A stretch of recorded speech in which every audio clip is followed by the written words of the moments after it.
What's up, everyone? Welcome to the video.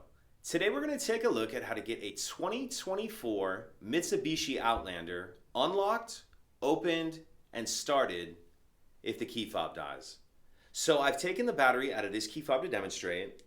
As you can see, none of the buttons are working. So the first thing we need to do is remove the emergency key that's in the bottom of the key fob. That's done by pressing this release on the back that my thumb's on, and the emergency key will pull out like that. Now I'm going to use this emergency key to unlock the driver's door.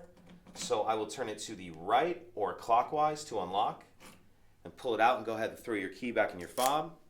Now as soon as I open the door, the alarm's going to start going off. How I'm going to stop the alarm from going off is I need to start the vehicle.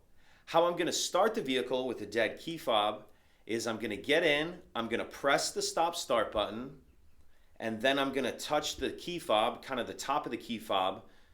So I'm going to press the stop start button, then touch the top of the key fob to the stop start button, and then I'll be able to start the vehicle as normal.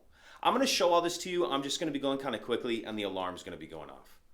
All right, let's go ahead and open it.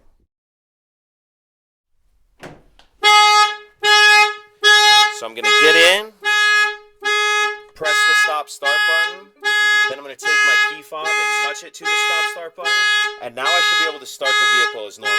Brake, stop start button, and then as you can see there, once the vehicle starts, it'll take the alarm off, and now you're ready to drive as normal.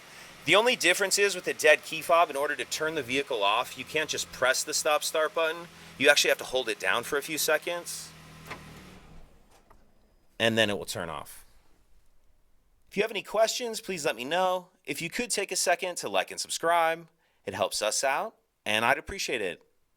Thank you.